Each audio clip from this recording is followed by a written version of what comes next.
please. How's everybody looking fitness-wise? Yeoman came on the other day and had no adverse reactions, so that's good.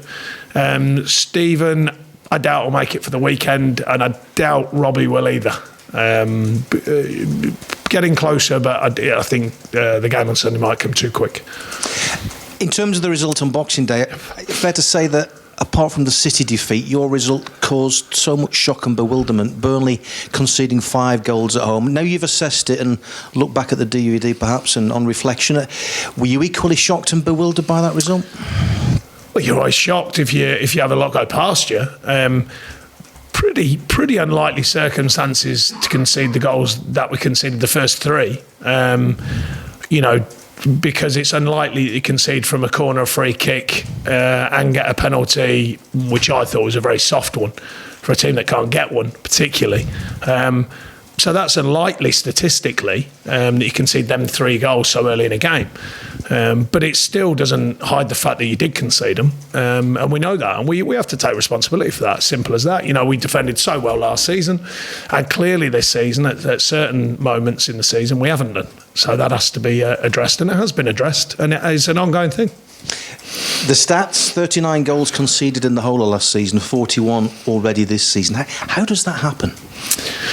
It happens with not getting the details right, really, and a change in everything. A change in mentality due to the fact that it's been a different challenge this season. Quite obviously, and a lot of expectation changes. The look of Burnley from last season, and the players sort of deserved that, really. But I said on Saturday that every season's a restart at Burnley. It wasn't. There's no gimmies at Burnley. We had a great season last season and outperformed the market considerably so. Outperformed it points-wise and outperformed it statistically. We know that. I'm not stupid. I know the stats. I know how stats over season after season work out, and I know how our stats work out. So it was improbable, not impossible, but improbable that season is the same this season. It's always a challenge for us shaking the pack. It's always a challenge for us season on season, getting all them details right at both ends of the pitch. And this season, it's been quite obvious. The defending side of the game has been too many details lacking, too many soft goals and too many soft moments. What can you do about that on the training ground, though? I guess there's a limit to you as a coach can do with your players, isn't there? Well, you keep working on it, you keep analysing it, you keep really pointing out the details, because a lot of the shape at times has been very good, and the killer moments, the key moments, if you like, at both ends of the pitch, because that's where the business is. Both ends of the pitch, particularly in the Premier League. You've got to be deadly one end and you've got to be safe as houses the other. And we haven't found that balance, And I said after the game the other day that the margins that we kept so tight last season always gave us a chance. But if them margins go the wrong way, you can be out of a game before you're in it. And we've done that too many times this season. So work on the training ground, analysis, we've looked at shape changes. You have to keep monitoring the situation and try and find the mixture that works.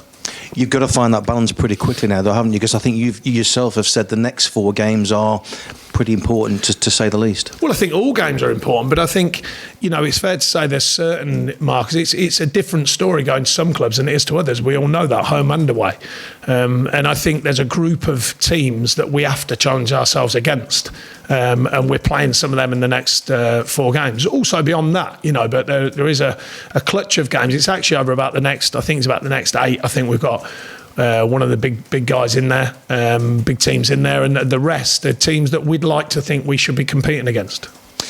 I know it's only late December and we're only halfway through, but I mean, at the moment you're bottom 3. Is relegation even considered at this stage? No, I think there's a fact to everything. I think it was after 6 games we were bottom. So, there's been a slight shift, but the shift hasn't been far enough. We know there's a lot of work to be done. We've never overthought. Last season, we equally weren't overthinking when we were up there. We weren't saying, let's try and finish second. We're realistic where we were, and we're realistic this season at the moment. We're at the halfway stage. We're not where we wanted to be.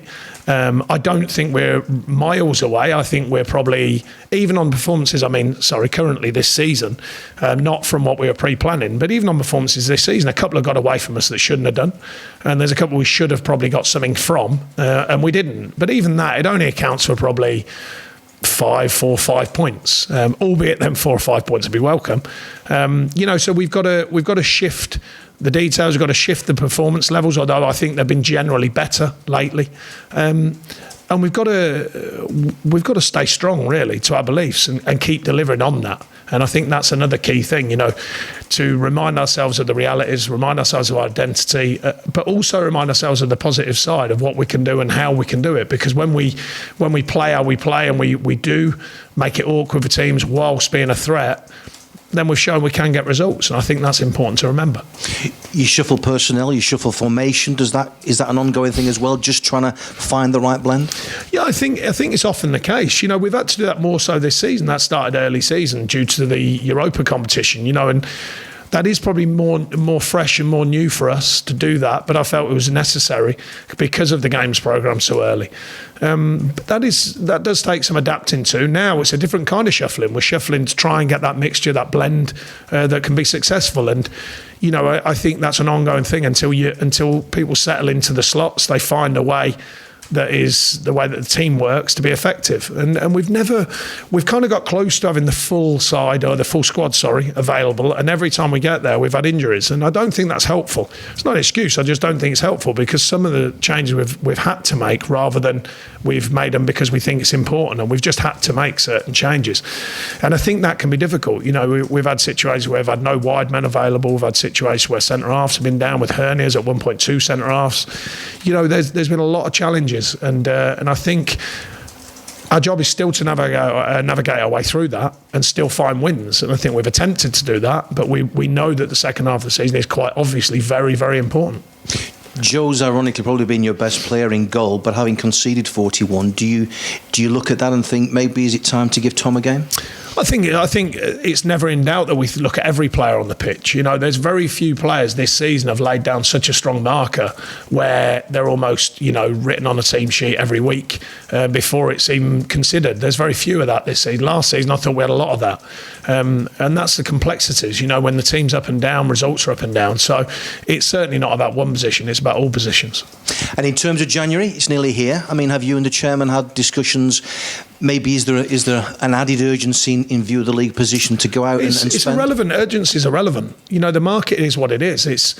It's always been difficult for us. We've never had the prowess to throw, tens and tens and tens of millions at situations, although we've grown considerably financially in the world of Burnley, that is. So there's nothing changed with that. It's an ongoing process. We're adding to that process with Mike Rigg coming in, but there's no extra expectation on him. We know it takes time to continue to add to what we do. It's you can say that you need it or you don't need it. The fact is, it's a very, very difficult market for us generally, and particularly more so in January for obvious reasons. There's not many teams want to sell. There's not many teams want to, change their situations, let alone worry about ours. But if you're in the bottom three, hasn't that approach maybe got to change slightly? Haven't you got to go and gamble? Change in which way though? Changing the way that you think that Burnley Football Club is going to go and spend 100 million. It's not. Maybe 50. I doubt it. There's times where we've needed why not? it. Isn't it worth spending? Because it's the way the club's run. It's simple as that. There's no right or wrongs about it. It's the way the club's ran, and we've made sense of it for a long time here, and it's very, very difficult. I've never denied it's difficult. It is difficult because the market is telling you that you have to spend money now. We've made a real good show of developing players, buying very low-priced players, not because of their actual worth, just because the market suggested we could get some players. Because we've changed now, don't forget, every phone call we make. We've had it this summer where players who nowhere near are worth the price being asked, but it's being asked. And that's the way it goes. The market's changed. We attempt to adapt with it, but the club is run in a certain way, and it'll continue to be run like that. And that makes it just even more difficult. That's the way it is. Do you, as a manager, not find that frustrating?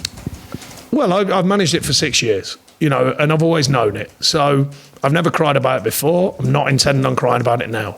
Reality is don't add to or take away frustrations. They are what they are. Unless the club come to me and say, right, we're going to throw the whole model out the window and we're going to throw 100 million in, which other clubs have done, by the way. You don't have to look at the last three windows. If you look at the last three windows and look at the net spend of clubs, you'll be amazed at what clubs have spent. We haven't. But That's because the club are ran in a certain way, and there's other times, don't forget, when we're sitting in a building now that was built because it was run properly, and the training ground was built because it was run properly, or properly in the world of Burnley, but I'm not judging others. And we just haven't got the backers who are going to put hundreds of millions in at a time, and lots of people in the Premier League do that. So it's just a reality. It's very difficult, and we've found a way, and we've found a way of operating. We've found the right balance between money in the bank and putting players into the system and development, and still signing what for Burnley has been some big fees. But everyone else is outrunning us with them fees. So we either adjust to it or we continue with what's been put in place here and then take on the challenge, which is currently the status quo. We continue to take on the challenge and the realities. It's a fine balance, though, isn't it? Because if you were to spend a little bit more and stay up, as opposed to not spending and going down. I think that's a difference, though. It's not a little bit more anymore. The market doesn't want a little bit more. The market says you've got to spend a lot more. If you look at the teams who have come up over the last 2 or 3 seasons, if you look at their net spend, I think you'll be quite surprised how much that is. Because even they've found that, well, we came into the league with an idea and what we wanted to do. And I know one club in particular, and they came in with an idea, and that idea quickly changed, radically changed, because they said, well, we're going to go for it. We're going to change our thinking and just put even more money onto the pitch. What I'm suggesting is this club historically, over the Premier League years, hasn't done that. So we're not talking about a little bit of money. The implication is, adding a bit more. It's not a bit more. It needs to be a lot more. That's just the way the market's telling you. And if you're working on those principles, how supportive is the chairman when it comes to the situation you're in at the moment in the bottom 3? No, I think he's understanding of the situation. I think, like any chairman, the understanding can only go so far. The fans have been amazing. Their understanding can only go so far. That's just the nature of football. That's not about this club. But there is a reality. Within all of that, by the way, they're not excuses. They're the reality of this football club. I absolutely 100% know we still have to get results. That's my job. That's the team's job. And I absolutely accept the responsibility for that, and I will continue to do so. So there's no crying over it. These are just facts of the business that I work in here at this football club. Convinced those results will improve at some stage? I can be as convinced as I want. When the whistle blows, that's when the actual action takes place, and that's when that whistle blows again to finish a game. That's when you know whether it works or not. I believe in what we do. I believe in the squad. I believe that we've got players who can be effective. But I equally believe it's got to happen pretty quickly. We can't just keep waiting week on week. Me saying that performance is improving, even though generally over the last run of games I think they have. You've got to turn performances into wins. And within that, I've said it many times, you still need the decisions go your way. You still need a lucky one. You still need to perform well when another team don't, etc., etc. Because we had a bit more of a balance on that last year. This year, there's not been so much of that. And West Ham come to you, of course, in decent nick with a win last night? Yeah, I think the only surprise of West Ham the last few seasons has been that they haven't been doing this, because they're a good squad, and you look at the players, they've had different challenges like clubs do. They've spent a fortune in the summer, and it's showing signs. There's some real quality there. They can still have days when they can see goals, so they're certainly a team that you can attack and get at, but you've got to be aware of the fact they definitely have an attacking threat, and that was shown last night. Thanks for your time. Thank you. How do you feel Ben did on Wednesday? Yeah, he did fine. We only took him off for a tactical change, that was all. Not an easy game to come into, that's for sure. And I certainly wouldn't apportion too much on him about the result. But yeah, we just made a tactical change when he came on. But do you feel like, he can be important kind of for the rest of the season? Well, we'll see. Any more? Cameras up, thank you. Sorry. You may have been asked this before, Sean, but in your 6 years here, how does this particular challenge compare to something that you've faced previously? I think it's different. I only think it's different because of the expectation. It's not a different challenge from the realities of, what I know from the club and what I know from what we do and what we attempt to do. But it's a different challenge just purely from the outside expectation of last season.